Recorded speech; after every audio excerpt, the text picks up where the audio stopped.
नमस्कार, आप देख रहे हैं TNR न्यूज़ और मैं हूं आपके साथ रुपेश ठाकुर। साथियों, हम लोग निकल चुके हैं। जो सरकार का 2 वर्ष पूरा हुआ है, जो वादे हैं और दावे किए जा रहे हैं, कितनी सच्चाई है, धरातल पर कितनी काम हो पाया है, जनता का क्या कहना है, कितना विश्वास जनता विधायकों के ऊपर जो किए थे उन पर खरा उतर पाई कि नहीं उतर पाई है, कहाँ कमी रह गई है और कहाँ काम करने की ज़रूरत है।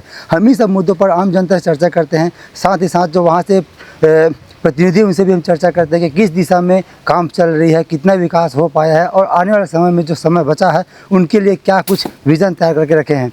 हम लोग की मौजूदगी इस वक्त धमतरी ज़िले के सिहावा विधानसभा क्षेत्र में, और आज हमारे साथ यहाँ मेहमान हैं, यहाँ से विधायक अंबिका मरकाम जी। आपका बहुत बहुत स्वागत है। धन्यवाद। 2 साल पूरा हो चुका है, सरकार क्या कहना है उस पर हम चर्चा करेंगे। दीदी, आपके विधायकी का आपके क्षेत्र में 2 वर्षों में कितना कुछ काम हो पाया, कितना बदलाव जनता के मन में आ पाया है, जनता के लिए आ पाया, क्या कहना है आपका? देखिए, 2 साल में अभी भारतीय जनता पार्टी की सरकार है। बदलाव तो ज़्यादा कुछ दिख नहीं रहा है, क्योंकि अभी इतना त्राही मचा हुआ है कि कोई बजट आ नहीं रहा है।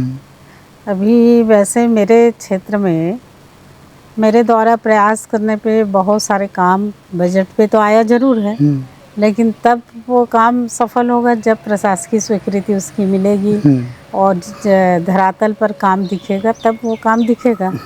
लेकिन आम जनता जो है बहुत परेशान है, छोटे छोटे काम के लिए भटक रही। भले सुशासन तिहार बोल रहे हैं, अभी कई जगह पे जैसे आवास की बात करते हैं, 18,000 आवास देंगे।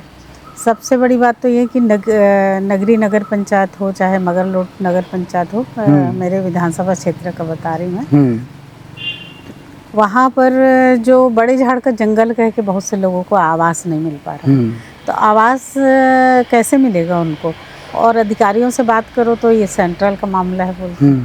तो मेरा कहने का मतलब ये है कि डबल इंजन की सरकार है, केंद्र में भी राज्य में भी भारतीय जनता पार्टी की सरकार है, और उसको नियमों को शिथिल करके उनका निराकरण करना चाहिए कि नहीं करना चाहिए। हम कमारों को आगे बढ़ाने की बात करते हैं। बहुत, मैंने एक मीटिंग में कहा भी कि नगरी में बहुत सारे कमार हैं जिनको अब बड़े झाड़ के जंगल कारण उनको आवास नहीं मिल पा रहा।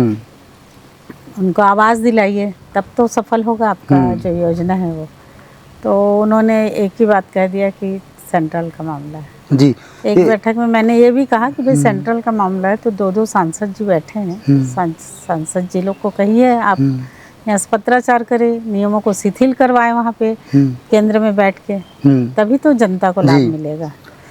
तो इस तरह की समस्या ये है दीदी, जैसे कि अगर बीजेपी की सरकार है, कांग्रेस पार्टी के विधायक हैं और इसमें काम करना जनता के लिए रहता है, तो अगर जनता के हित के लिए काम करना है, नियम उनके लिए बनाए गए, योजनाएं उनके लिए बनाई गई हैं, तो जब बात आती है विकास की, उनको सुविधा देने की, तो विधायक सरकार इस प्रकार का अंतर जो लड़ाई चल रही है, इसमें जनता का तो नुकसान हो रहा है ना? हाँ, वो तो हो रहा है। तो ऐसा नहीं होना चाहिए। भाई अगर सरकार आपकी बन गई है, जितने भी प्रदेश में जनता है सब आपके हैं, भले विधायक आपके ना हो, लेकिन नहीं, विधायक कैसे उनके नहीं है? देखिए, सरकार बनने तक के एक रहता है, सरकार बनने के बाद तो विधायक दल का नेता मुख्यमंत्री कहलाता है ना। भले दल अलग अलग हो, वो एक सैद्धांतिक लड़ाई है, लेकिन जब विधानसभा में बैठते हैं तो सारे लोग पक्ष विपक्ष मिलके तो मुख्यमंत्री को ही नेता मानते हैं ना वहाँ का। तो ऐसे भेदभाव पूर्ण रवैया नहीं होना चाहिए, सबको मिलजुल के काम करना चाहिए, क्योंकि तो विकास का काम है, जनता के लिए काम करना है, इसमें भेदभावपूर्ण रवैया नहीं होना चाहिए जी।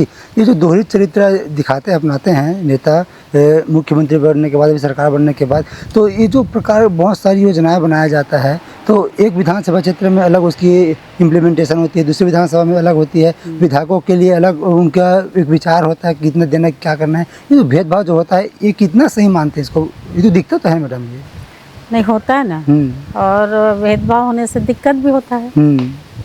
और लेकिन इसके पहले भूपेश बघेल की सरकार थी, तो बहुत सारी योजनाएं जो हैं ज़मीनी स्तर पर उन्होंने शुरू की थी। जैसे अभी एक वर्मी कंपोस्ट खाद के बारे में बताती हूँ मैं, उसमें महिला समूहों को वर्मी कंपोस्ट खाद बनाने के लिए दिया गया था, जैसे भारतीय जनता पार्टी की सरकार आई वो योजना बंद हो गई और आज बहुत से जगह, लेकिन आज वही प्रधानमंत्री जी कह रहे हैं कि वर्मी कंपोस्ट खाद बनाओ, खाद की किल्लत होने वाली है। तो आखिर कांग्रेस ने जो योजना बनाई थी वो तो अच्छी योजना थी ना। अगर वो योजना को लागू करती है भी सरकार तो कोई गलत नहीं था, लेकिन उसमें कहाँ पे पार्टी आया। अभी भी बहुत सारी योजनाएं हैं जिसको नाम बदल के कर रहे हैं, लेकिन है तो योजना वही। जी।